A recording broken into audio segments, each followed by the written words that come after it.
Bismillahirrahmanirrahim. Alhamdulillahi rabbil alamin. Assalatu wassalamu ala asyrafil anbiya'i wal mursalin Sayyidina wa habibina wa syafi'ina wa maulana Muhammadin wa ala alihi wa sahbihi ajma'in. Subhanaka la ilma lana illa ma 'allamtana innaka antal alimul hakim. La haula wa la quwwata illa billahil aliyyil azim. Amma ba'du. Para hadirin sekalian, mari sama-sama kita baca doa ikuti setelah saya. Bismillahirrahmanirrahim. Bismillahirrahmanirrahim. Rabbi Auzi'ni an ashkura ni'mataka allati an'amta alayya wa ala walidayya wa an a'mala salihan tardahu wa adkhilni fi rahmatika fi ibadika sholihin. Hadratul muhtaramin, para rekan-rekan semuanya yang berbahagia, yang semoga dalam rahmat Allah Subhanahu wa taala. Alhamdulillah, pagi hari ini Allah berkenankan kita semuanya untuk bisa melaksanakan aktivitas duniawi yang kita semuanya. Semoga Allah Subhanahu wa taala bimbing langkah kita semuanya, amin ya rabbal alamin. Untuk memulai ta'lim ini, mari sama-sama kita baca umul kitab suratul Fatihah. Kita mohon pada Allah Subhanahu wa taala, Allah berikan bimbingannya, Allah bukakan pintu hati kita semuanya.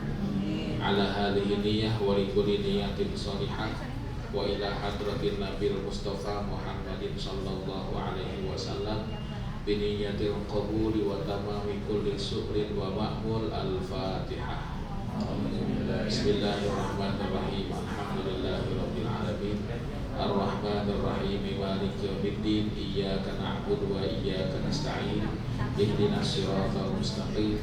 Siratal ladzina an'amta 'alaihim ghairil maghdubi 'alaihim waladdallin. Rekan-rekan semuanya, beberapa waktu yang lalu kita membahas tentang pernikahan, tapi belum tuntas sampai di mana, saya lupa lagi. Itulah, kadang-kadang belum tuntas, sudah habis waktunya, dilanjutinnya nggak tahu kapan, tapi nggak apa-apa lah, minimal kita mengenal. Baik, para jemaah rahimakumullah, mohon maaf teman-teman semuanya, agama kita ini, Islam ini agama yang kafah. Kafah itu apa? Menyeluruh. Seluruh aspek kehidupan itu diberikan penjelasannya dalam Al-Quran, diberikan batasannya. Namun bukan berarti agama membatasi kreativitas manusia. Agama justru memberikan batasan-batasan dan memberikan ruang-ruang kemaslahatan. Agama ini bukan hanya sekedar ritual, ibadah ritual, sholat, zakat, puasa, ibadah haji dan yang lain, tapi seluruh menyangkut aspek kehidupan kita semua. Bahkan agama pun juga mengenal seni. Jadi kata siapa agama itu tidak mengenal seni? Ada seni. Kenapa sebabnya? Karena hidup tanpa seni itu bagaikan sayur tanpa garam. Ya, sesuatu jadi indah karena seni. Agama pun juga mempunyai porsi seni di situ, para jemaah. Nah, walaupun kebanyakan dalam pandangan kita ini menganggap bahwa agama ini hanya sekedar merupakan sebuah ritual. Teman-teman semuanya, harta, benda itu diakui kepemilikannya dalam agama kita. Kita mengenal teman-teman semuanya dalam dunia ekonomi ada dua mainstream madhab ekonomi. Satu, ada sosialis. Dua, ada kapitalis. Sosialis sama sekali gak mengenal kepemilikan. Pokoknya kalau saya punya harta saya ini milik bersama. Makanya diambil oleh partai politik namanya Partai Komunis, Politbiro ya. Ada juga kapitalis murni. Kapitalis murni ini bagaimana? Kapitalis murni ini, benda ini milik absolut seseorang. Allah jadikan Islam ini wa kadzalika ja'alnakum ummatan wasata. Allah jadikan Islam ini menjadi umat wasat. Umat wasat itu umat yang di tengah-tengah, tidak ekstrim kanan yaitu kapitalis, bukan juga ekstrim kiri yaitu sosialis. Adanya di mana? Di tengah-tengah. Islam ini teman-teman semuanya bukan yang anti seni, tapi juga bukan seniman. Rasulullah memberikan ruang, kata Nabi, zayyinu al-Qur'ana bi aswatikum. Kalau kau baca Quran, bagusin bacaannya sehingga orang enak dengernya. Ya kan? Baca Quran ya mau rimahullah kalau nggak ada lagunya. Jadi kata siapa lagu itu haram? Orang baca Quran aja ada lagunya. Kan gak begini. Bismillahirrahmanirrahim. Alhamdulillahirrahmanirrahim. Kan gak enak juga ya mau rimahullah. Nah, para jemaah rahimahullah, teman-teman semuanya, jadi sekarang kita melihat jemaah rahimahullah tentang benda. Saya punya benda ini. Islam mengakui keberadaan kepemilikan benda ini secara pribadi. Tapi kata Al-Quran, wa fi amwalikum haqqun lisaili wal mahrum. Dalam benda yang saya miliki ini ada hak-hak orang lain. Karena itulah ada konsep zakat. Karena itulah ada konsep sedekah. Kenapa? Karena untuk memberikan hak orang lain, bukan hak kita pada jemaah. Nah, benda ini kalau pindah tangan, saya punya benda ini pindah ke Pak Dodo misalnya, maka pindah tangan ini harus ada transaksinya. Tidak ada transaksi, batal. Benda ini bisa pindah misalnya ke kebun ini, harus ada akadnya. Bisa jadi diberikan, bisa jadi membeli. Nah, masalahnya gimana kalau seandainya saya meninggal dunia? Orang meninggal dunia nggak bisa berakad lagi. Bisa nggak kira-kira orang udah mati datang, nih saya berikan mobil? Nggak bisa. Nah, karena kalau sudah meninggal dunia, maka tidak mungkin terjadi transaksi lagi dengan orang yang mati, maka Islam turun tangan. Membuat sebuah ilmu, memberikan sebuah ilmu pada kita, namanya ilmu faraid. Apa? Atau dalam bahasa kita ilmu waris. Jadi mohon maaf, saya tuh ngomong ke santri saya. Santri saya tuh wajib hukumnya belajar matematika. Wajib hukumnya bisa matematika. Kenapa sebabnya? Karena maaf, ini bagi santri termasuk saya. Itu kalau lihat matematika udah enak aja. Teman saya lagi pelajaran matematika ditanya, Basri, aljabar itu apa? Sandi saya jawab, Asmaul Husna. Aljabar Asmaul Husna. Benar memang. Salah satu nama Allah Aljabar. Tapi Asmaul Husna dalam konteks matematika aljabar itu apa namanya? Menghitung kan? Ketika ditanya, kenapa ente malas belajar matematika? Gak ditanya di akhirat. Nah, ternyata mohon maaf, semua ilmu di dalam konteks dunia ini adalah bermanfaat. Karena itu agama itu teman-teman semuanya tidak mengenal ilmu agama, tidak mengenal ilmu umum. Kata siapa matematika ilmu umum? Enggak. Dalam Islam yang dikenal itu ilmu itu ada yang fardu kifayah, ada yang fardu ain.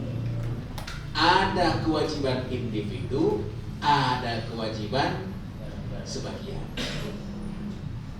Belajar sholat kewajiban individu, tapi detailnya sholat, madhab ini begini, madhab ini begini, madhab ini begini, bukan individu. Belajar matematika ini fardu kifayah. Belajar kedokteran fardu kifayah. Belajar ekonomi fardu kifayah. Jadi nggak ada perbedaan. Oh ini ilmu umum, ini ilmu agama. Maaf, doktrin yang membedakan antara ilmu umum dan ilmu agama itu doktrin Belanda. Dan ternyata dipakai sampai detik ini. Kenapa sebabnya? Karena Belanda ingin memarginalkan, ingin menomorduakan pesantren. Karena maaf teman-teman semuanya, dari dulu yang namanya pesantren eksis mendidik anak-anak. Belanda dulu melarang masyarakat sekolah, nggak ada SD, nggak ada SMP, nggak ada SMA. Tapi para kiai berjuang mencerdaskan bangsa lewat pesantren. Dan maaf, pergerakan anti Belanda rata-rata bersumber di mana? Di pesantren. Makanya untuk supaya orang enggan lihat pesantren, dibikinlah dikotomi antara ilmu agama dan ilmu umum. Itu teman-teman semua. Nah, matematika itu termasuk ilmu agama juga. Bahkan hukumnya fardu kifayah. Kenapa sebabnya? Karena ilmu warisan tidak lain dan tidak bukan dalam hitungan. Nah, ilmu warisan ini, kata Nabi, ilmu yang pertama kali akan diangkat oleh Allah SWT. Saking pentingnya ilmu warisan, Rasulullah katakan, ta'allamu al-fara'idho. Kalian semuanya, belajarlah kalian ilmu waris. Wa'allimuha an-nas, dan ajarkan ilmu warisan ini kepada manusia. Makanya hari ini jemaah rahimakumullah saya sampaikan ilmu waris, karena nanti kalau saya mati ditanya sama malaikat, kamu belajar ilmu waris disampaikan gak ke orang? Sampaikan ya Allah. Kapan? Sekarang. Tanggal berapa? Tanggal 11 Oktober. Urusan mereka tidur bukan salah saya, Allah, gitu kan. Urusan mereka ngantuk bukan salah saya, Allah. Yang penting saya udah sampai. Jadi mohon maaf, ini tanggung jawab moral saya kalau nanti ditanya di akhirat. Kenapa Rasulullah ngomong begitu? Ta'allamu al-fara'idho, belajarlah kalian ilmu waris. Wa'allimuha an-nas, dan ajarkan ilmu fara'id, ilmu warisan ini kepada manusia. Fa inni mru'un maqbudun, sesungguhnya aku, kata Rasulullah SAW, akan dicabut oleh Allah. Artinya akan wafat. Wasayubbadu hadzal ilmu, dan ilmu faraid ini akan dicabut oleh Allah Subhanahu wa taala. Karena itu teman-teman semuanya, ilmu yang pertama kali akan dicabut dari muka bumi ini ilmu faraid. Kenapa dicabut dari ilmu faraid? Satu, mohon maaf, ustadznya nggak bisa ngitung. Karena tadi nggak suka matematika, jadi ngitungnya lemot. Satu. Dua, manusia kadang-kadang suka sok tahu, bahkan ngerasa lebih adil dibandingin Allah. Harta warisan, itu harta warisan kumpul keluarga, udahlah biar adil kita bagi aja rata. Jadi kira-kira yang adil itu manusia apa Allah? Ini kalau sikap kayak begini berarti kan sok ya. Sok dia lebih adil dibandingin Allah. Padahal Allah katakan, alaihissallahu bi ahkamil hakimin. Allah tuh paling adil. Tapi maaf, dalam kasus warisan orang merasa lebih adil dibandingin Allah. Apa alasannya? Darah, ini harta warisan kita bagi rata biar adil. Jadi kira-kira yang adil Allah atau manusia? Ini akhirnya ilmu faraid ini akan dicabut duluan oleh Allah. Padahal ilmu faraid ini, teman-teman semuanya, ilmu waris ini satu-satunya ilmu yang Allah Subhanahu wa ta'ala jelaskan detail di dalam Al-Quran. Teman-teman disuruh sholat, aqimus sholat, sholatlah kalian. Tapi teman-teman semuanya, Allah Subhanahu wa ta'ala tidak menjelaskan bahwa sholat itu harus ruku. Allah Subhanahu wa ta'ala tidak jelaskan langsung di dalam Al-Quran bahwa sholat itu harus baca suratul Fatihah. Allah Subhanahu wa ta'ala tidak jelaskan dalam Al-Quran bahwa sholat itu ditutup dengan salam, assalamualaikum. Allah hanya katakan aqimus sholat, dirikan sholat. Memang Allah jelaskan waktu-waktunya, itu pun juga tidak spesifik. Aqimis sholata liduluki syamsi ila ghasaqil lail wa qur'anal fajr inna qur'anal fajri kana mashhuda. Itu diantaranya ayat yang menjelaskan tentang ayat dengan waktu sholat. Tapi nggak spesifik, zuhur jam sekian sampai sekian, nggak begitu. Tapi ilmu faraid, teman-teman semuanya, dari A sampai Z Allah Subhanahu wa ta'ala jelaskan dalam 3 ayat. Di surat An-Nisa ayat ke-10, ayat ke-11 dan ayat terakhir di surat An-Nisa. Ini tentang ilmu faraid. Gak ada ilmu dalam Al-Quran yang dijelaskan detail sedetil-detilnya sebagaimana ilmu faraid. Itulah, begitu Quran sangat memperhatikan warisan, berarti ilmu waris ini penting. Cuman maaf, orang-orang nyuekin. Kenapa nyuekin? Dianggap bahwa dia lebih adil dibandingin. Maaf teman-teman, banyak kasus saya temukan. Ketika mau bagi warisan apa? Udahlah, kita bagi rata aja ya, biar apa? Biar adil. Padahal buat apa Allah bikin aturan detail? Dianggap bahwa dialah yang lebih adil dibanding Allah Subhanahu wa ta'ala. Itu para jemaah. Nah, teman-teman semuanya, orang kalau sudah meninggal dunia, maka hartanya pindah ke orang lain. Pindah ke orang lain ini, maka harus ada yang mengatur. Inilah ilmu faraid. Nah, teman-teman semuanya, apa yang bisa mengakibatkan seseorang itu bisa mendapatkan warisan? Teman-teman semuanya jemaah rahimakumullah, ternyata yang bisa mengakibatkan kita mendapatkan warisan itu ada 3. 1, nikah. Gara-gara pernikahan.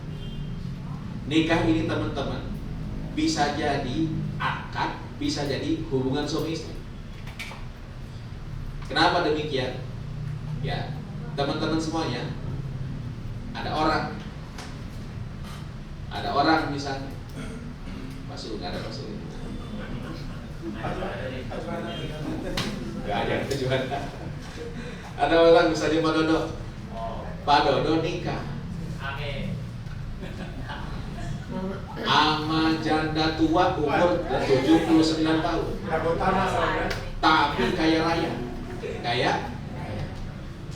Begitu akad nikah, saya terima nikahnya dan kawinnya Rukemah binti Bulan dengan mas kawin 100.000 rupiah. Ya kan? Boleh nggak 100.000? Boleh. Asalkan ridho. 100.000 rupiah. Saking senangnya langsung mati. Umur 79 langsung mati. Belum diapa-apain tuh si nenek. Tapi begitu akad, selesai akad, setengah hartanya buat enak nggak kira-kira? Ini akad.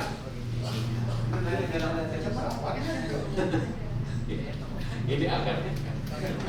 Langsung Pak Dodo, walaupun belum berhubungan, walaupun belum pernah tidur, itu nikah. Nah teman-teman semuanya, karena nanti di belakang-belakangnya akan ribut, akan bingung. Karena itu mohon maaf, sebenarnya ini viral nih sekarang. Ada artis nikah, ada perjanjian sebelum pranikah. Wah, orang-orang membuli, wah itu hartanya ini mata duitan dan segala macam. Enggak, emang itu yang benar. Kenapa sebabnya? Karena suami bawa harta, istri bawa harta, nanti saling mewarisi. Teman-teman semuanya, di kita ini kadang-kadang, mohon maaf, secara administrasi gak mau, tapi padahal hatinya nafsu.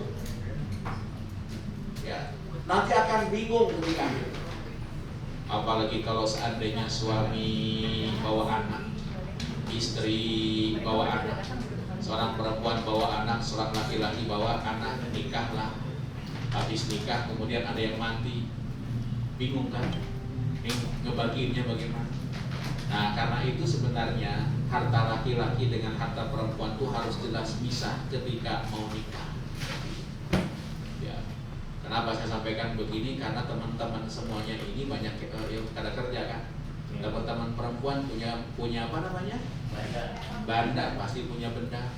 Ada yang sudah punya helikopter di sini, punya robot, ada yang punya rumah di Beverly Hills gitu kan, ada yang kontrak di Pondok Indah, ya kan?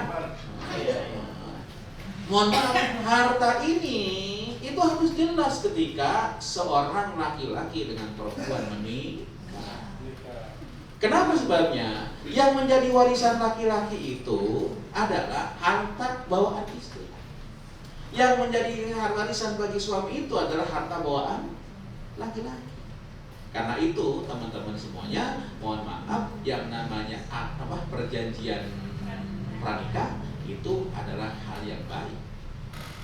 Cuman tidak lazim di kita, ya kan? Akhirnya dibully, ya kan? Jelas. Kenapa sebabnya? Harta bawaan ya harta bawaan.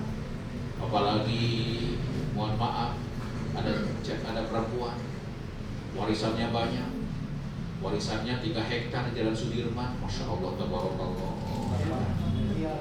berapa triliun, ya, harus jelas. Itu yang wanita pelaku. Yang kedua, an-nasab, karena nasab. Nasab itu apa? Nasab ini anak yang lahir dengan pernikahan yang sah. Ustaz, gimana kalau seandainya es cendol di kalapaan, gondal gendol eueuh bapaan, gitu kan? Ngerti kan? Jadi mohon maaf, Maryam gaya baru, enggak? Maryam kan punya anak, gak punya suami. Nah, sekarang ada juga Maryam milenial. Gimana yang begitu? Nah, teman-teman semuanya, maaf, ada 2 pandangan berbeda. Kalau mengacu kepada undang-undang positif negara kita, yang dinamakan anak yang sah itu, kalau anak itu lahir dalam pernikahan yang sah. Jadi dilihat kelahiran. Kalau kelahirannya dalam pernikahan yang sah, sah. Tapi kalau dalam pandangan hukum fikih, dilihat itu pembuahan. Kalau dalam hukum fikih, dilihat pembuahan. Makanya mohon maaf, tes DNA tidak bisa mengakibatkan adanya ketetapan nasab. Kenapa? Tes DNA tidak melihat adanya akad, ya kan? Ya, itu teman-teman semua. Itu ya, nasab. Yang ketiga, jamaah rahimakumullah, al-wala. Nasab ini teman-teman semuanya ada ke atas, bapak, ibu, dan yang lain. Ada ke bawah, anak, cucu, dan yang lain. Ada yang ke samping, kakak, adik, paman, dan yang lain. Itulah teman-teman semuanya.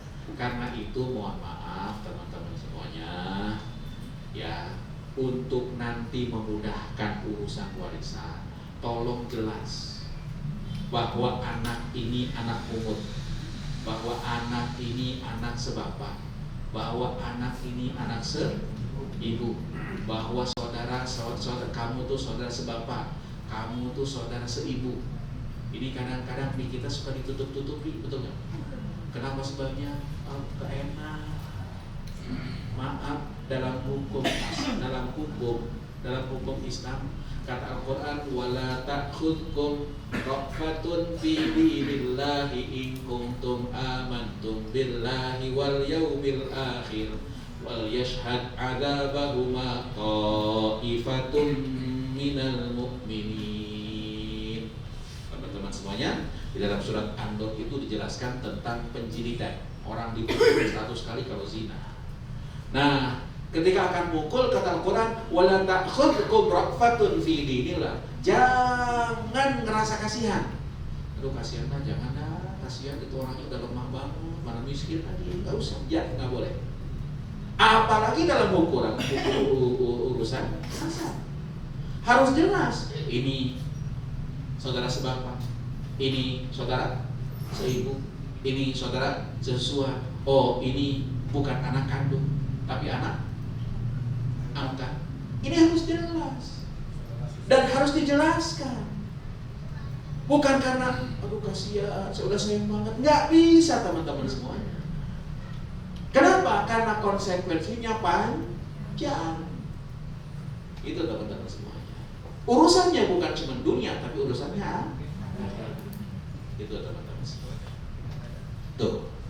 Nah teman-teman semuanya, tapi ingat, di samping ada sebab orang mendapatkan warisan, ada juga hal yang mengakibatkan orang tidak bisa mendapatkan warisan. Apa saja teman-teman semuanya mawani'ul irs ini yang tidak boleh mendapatkan warisan? Satu, ariqu. Mohon maaf, hamba itu sekarang sudah nggak ada.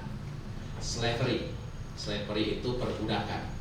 Ya, teman-teman semuanya, kita mengenal George Washington, ya kan? George Washington ini teman-teman semuanya salah satu pelopor. George Washington ini ketika membangun Amerika tidak lain dan tidak bukan adalah salah satu yang mengabolish apa sih? Menghapuskan adanya perbudakan.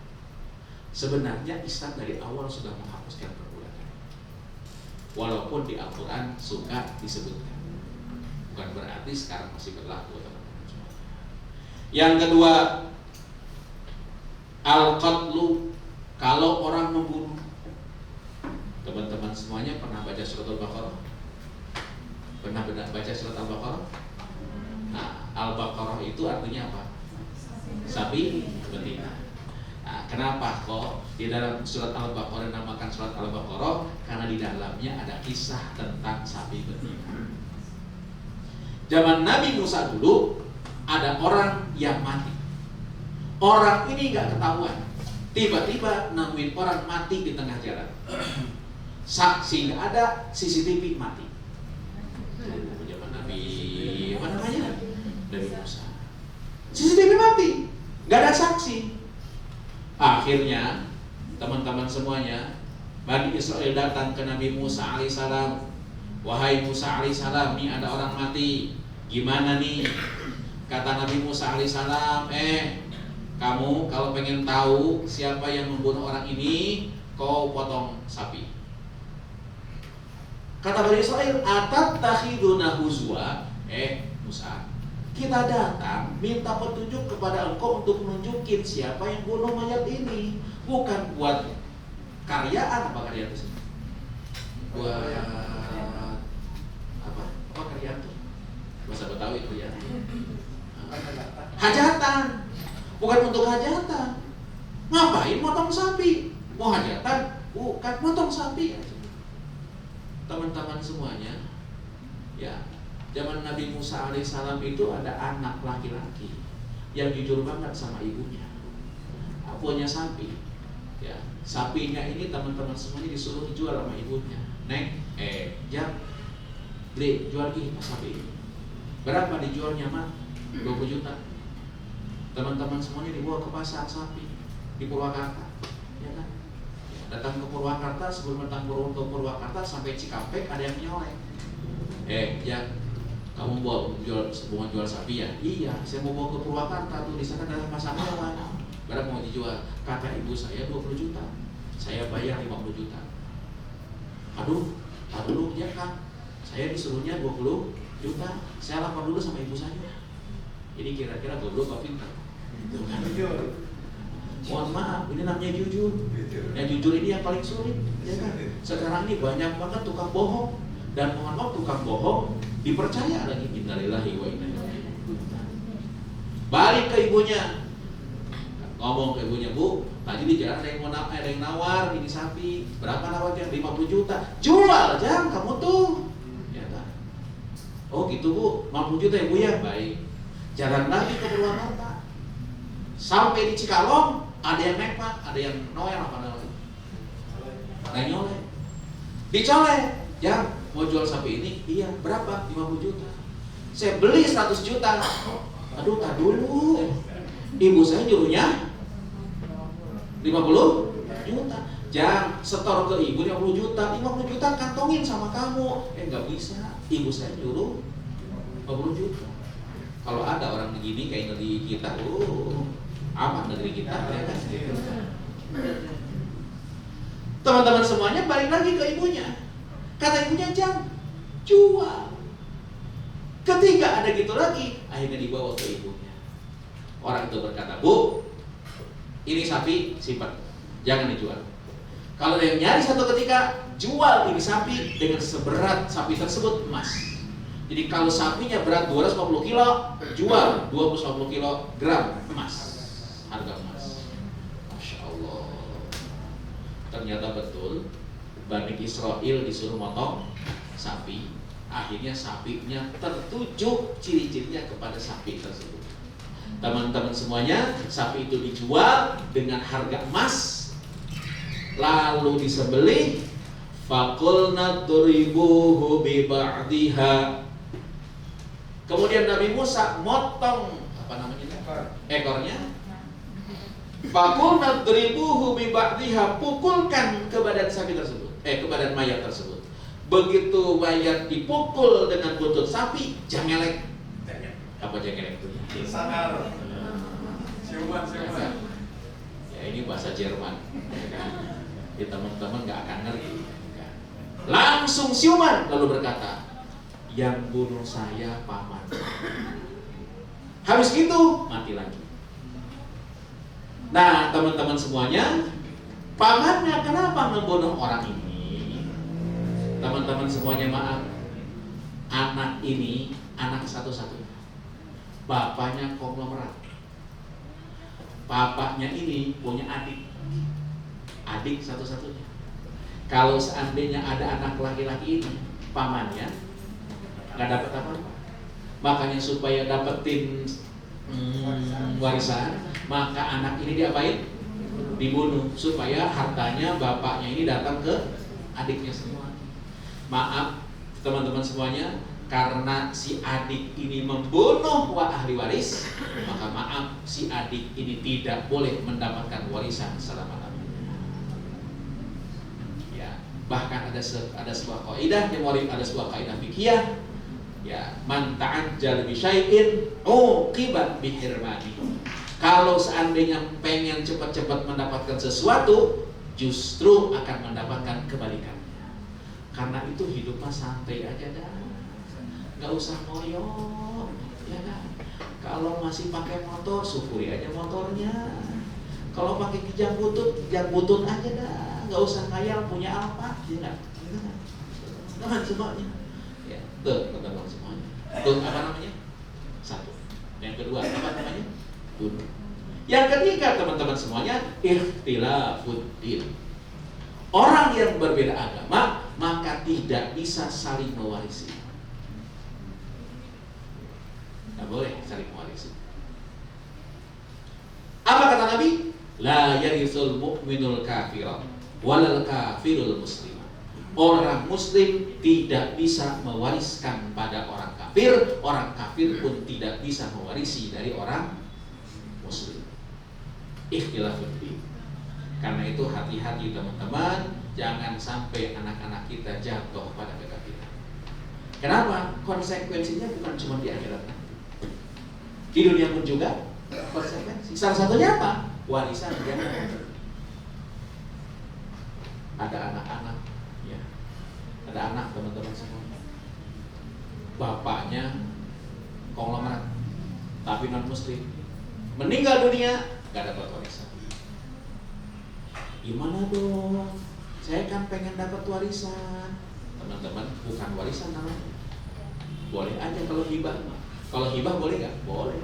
Namanya barang kertas ini mau diberikan ke siapapun juga boleh. Hibah boleh, tapi warisan tidak akan pernah bisa. Itu teman-teman. Nah, kalau orang meninggal dunia, si fulan meninggal dunia, sebelum harta ini dibagikan kepada ahli warisnya, teman-teman semuanya, maka si harta ini dipakai dulu untuk beberapa hal. Satu, tajhizul mayyit. Tajhizul mayyit itu apa? Ngurusin mayat, mulasana jenazah.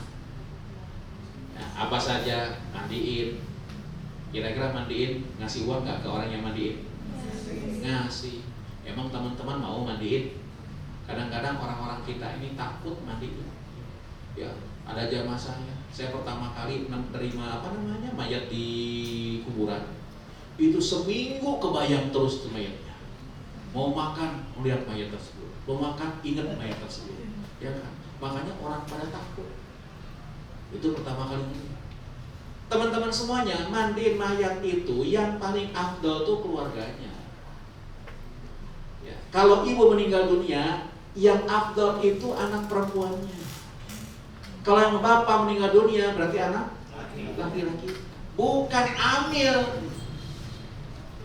Bukan amil. Rasulullah meninggal dunia siapa yang mandiin? Nabi gak punya anak laki-laki, keponakannya Ali, Fadl, Abbas, semuanya mandiin.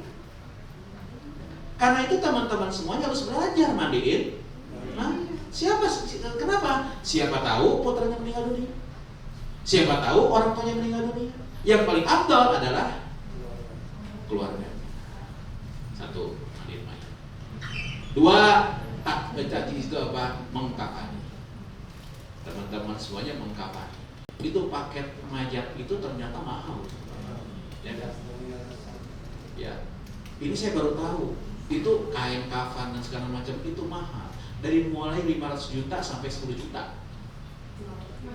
100 berarti sama? 1.000. Ya kalau duit apa? Mulai 500.000 sampai iya. Ternyata lumayan. Nah ini teman-teman semuanya, sebelum dibagikan itu warisan, dipakai dulu untuk memandikan, mengkafani. Kuburan di Jakarta, wah, kebanyakan itu. Teman-teman semuanya mohon maaf.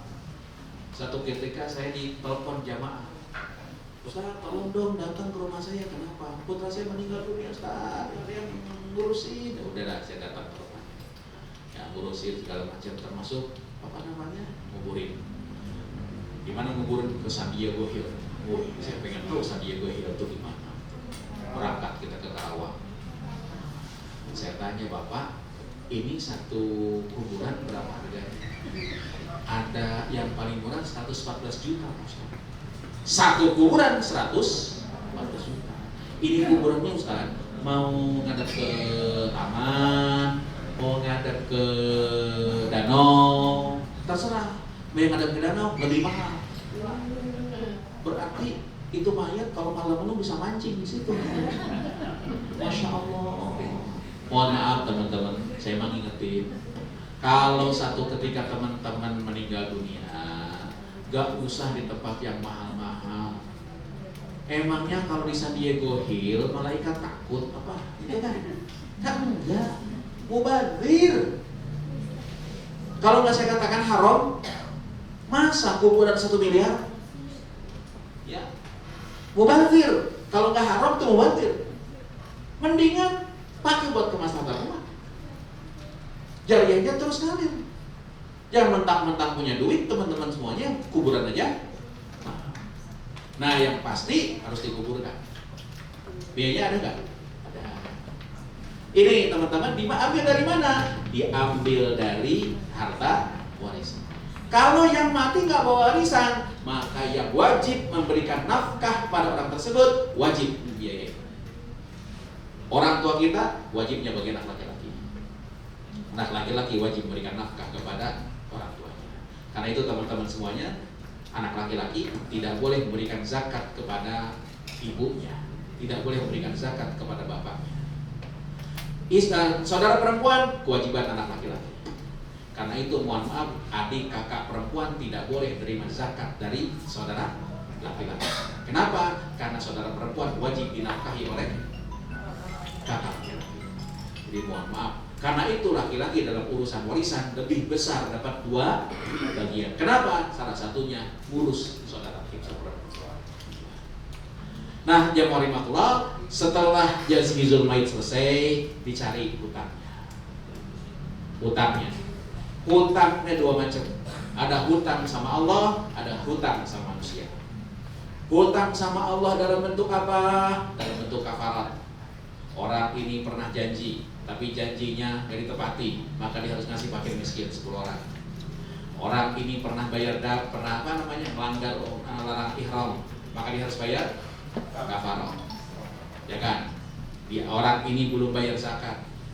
Orang ini hartanya 1 kilo emas, tapi sebelum dia bayarkan zakat udah mati duluan. Ya kan? Maka sebelum ini yang 1 kilo emas ini bagikan, keluarin zakatnya dulu. Yang kedua, habis zakat dan hutang apa? Wasiat. Wasiat itu apa teman-teman? Wasiat itu memberikan harta bukan kepada ahli waris. Ada konglomerat, hartanya 5 triliun. Amin ya rabbal alamin. Kebetulan kenal sama saya. Mohon maaf kalau ngayal tuh yang tinggi-tinggi gitu kan. Ngayal punya uang 5 juta, 5 triliun. Lalu si mayat ini, si bapak ini ngomong, nanti kalau saya mati 2 triliun dikasih ke Ustaz Helmi. Nah, amin ya rabbal alamin. Ini namanya wasi. Saya bukan ahli warisnya, tapi dikasih oleh yang meninggal ini setelah meninggal dunia. Itu namanya wasiat. Wasiat ini teman-teman semuanya boleh langsung dikerjakan kalau tidak lebih dari 1/3. Kalau lebih dari 1/3, maka harus dengan persetujuan ahli waris semuanya. Nah, teman-teman semuanya baru kemudian dibagikan. Nah, di bagian ini teman-teman semuanya ada panjang bahasannya, tapi minimal ini adalah gambaran awal tentang pembagian warisan. Jadi kalau satu ketika nanti teman-teman ditanya oleh malaikat, karena kita disuruh oleh Allah untuk belajar ilmu waris, kalian Ustaz teman-teman nanti tanya malaikat, kamu disuruh Nabi untuk belajar ilmu waris, belajar enggak? Belajar. Kapan? Sekarang. Tanggal berapa? 11 Oktober. Siapa yang ngajarin? Helmi gitu kan. Saya ngajarin juga, ditanya juga, malaikat bener Helmi kamu ngajarin anak-anak? Bener insyaallah ya. Mana kitabnya? Ini kitabnya. Jadi minimal ini jadi saksi dari zaman itu. Nah, adapun pembagiannya nanti aja lah kapan-kapan kita lanjutkan. Yang penting teman-teman tahu sebab orang mendapatkan warisan, apa yang mengakibatkan orang tidak mendapatkan warisan, siapa yang berhak untuk mendapatkan warisan, apalagi apa yang dilakukan harta setelah orang meninggal. Baik, itu kira-kira teman-teman semuanya.